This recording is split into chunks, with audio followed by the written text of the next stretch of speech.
Bienvenidos, estimados estudiantes y comunidad en general. Esto es Colombia Trascendental, el sitio web donde hallarás toda la información necesaria sobre la historia de Colombia enfocada desde la violencia, que desde los primeros días hasta la actualidad ha hecho de la suya. Iniciemos por la colonia. La colonia tuvo como principal objetivo el aprovecho económico de los territorios conquistados por los españoles a partir del trabajo de indígenas y esclavos africanos, a través de modelos como la encomienda y el latifundio. De ahí se empieza la mezcla cultural, haciendo los mestizos, los criollos, los mulatos y los ambos.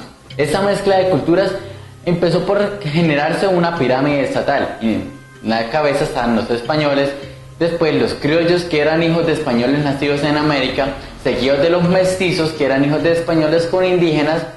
Luego serían los mulatos, que eran hijos de españoles con africanos, y por último los ambos, que eran hijos de los indígenas con africanos. La Real Audiencia, máximo tribunal de la corona española, instalada en Santa Fe en 1550, administraba la justicia, el poder público y el control militar. La etapa colonial se caracterizó por la evangelización del cristianismo entre la población indígena y la esclavitud de hombres provenientes de Guinea, Senegal y Níger.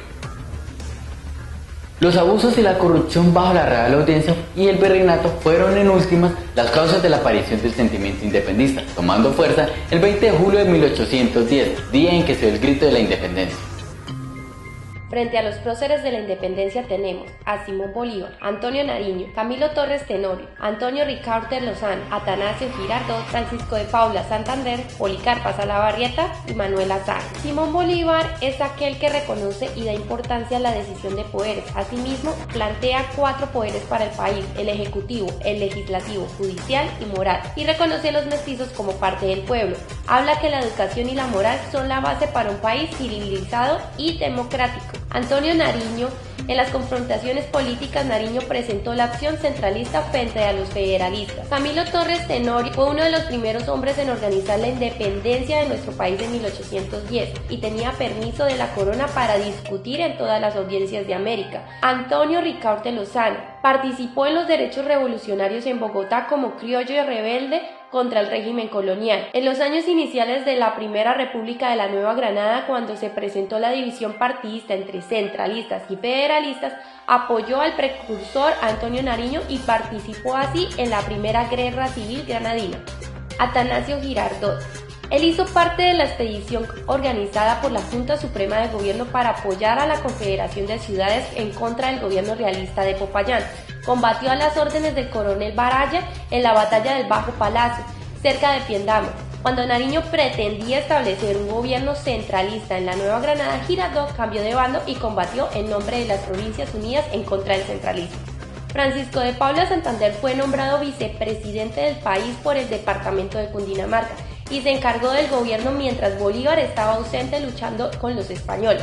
Su poder fue confirmado al establecerse un régimen político unitario en 1821, pasando Santander a ejercer la vicepresidencia de la Gran Colombia. En 1828 fue desterrado por enfrentarse a Simón Bolívar, organizando una conspiración fracasada contra sus inclinaciones autoritarias. Policarpa Salabarrieta. Muy joven se incorporó a la lucha política, infiltrándose en las cosas de alta sociedad donde recogía información a favor de las legiones guerreras.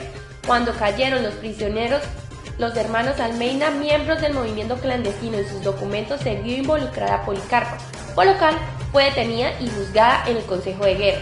El 14 de noviembre fue fusilada junto con otros patriotas y es considerada símbolo de valentía, coraje y representante de quienes lucharon por sus ideales a la oposición del régimen español.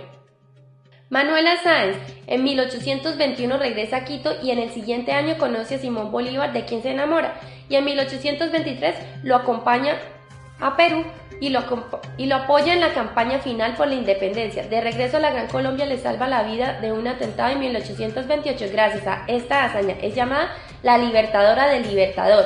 El bipartidismo en Colombia concierne al periodo de dominio político que tuvieron los dos partidos políticos tradicionales, liberal y conservador, desde finales de la década de 1840 hasta el 2002, cuando el presidente Álvaro Uribe Vélez llegó a la presidencia de la República. En la era colonial, en la Nueva Granada, surgen dos fuerzas partidarias de la independencia, los centralistas y los federalistas, los primeros partidarios de un Estado fuerte, centralista y cercanos a la Iglesia Católica, influenciados por el conservatismo inglés y liderados por Antonio Nariño, y los segundos partidarios de la República Federal, influenciado por las ideas de la Revolución Francesa y liderados por Camilo Torres Tenorio.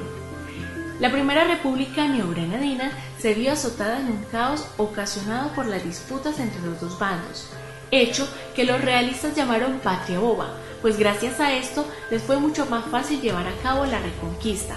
Luego de la independencia, en el departamento de Nueva Granada de la Gran Colombia, la política gira en torno a dos figuras, la del libertador Simón Bolívar y la del general Francisco de Paula Santander.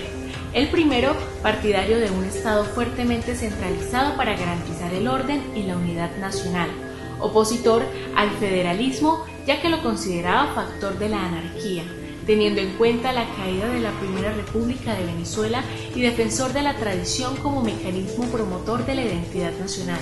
Y el segundo, opositor a las ideas de un Estado centralizado, intervenido por el clero y bajo la hegemonía militar, siendo favorable a la idea de un Estado federal, civilista, legalista y reformista para garantizar la libertad de los pueblos de Colombia.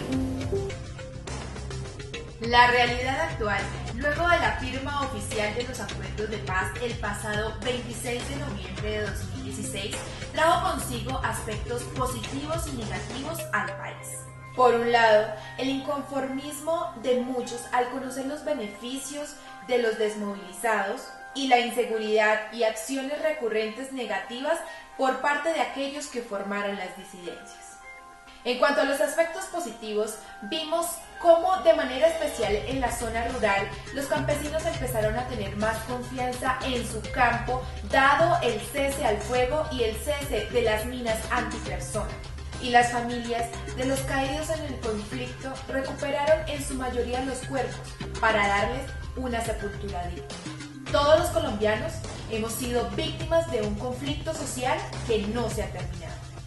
Conozcan esta página, sus derechos como ciudadano, la ley de víctimas de nuestro municipio y la forma como puede ser generador de cambio en la construcción de la tan anhelada paz de nuestro país. Colombia Trascendental invita a no olvidar nuestra historia y motiva a las nuevas generaciones a acercarse a ella de manera puntual para así de manera objetiva entender lo que sucede en la época actual y así ayuden en la transformación que nuestro país necesita.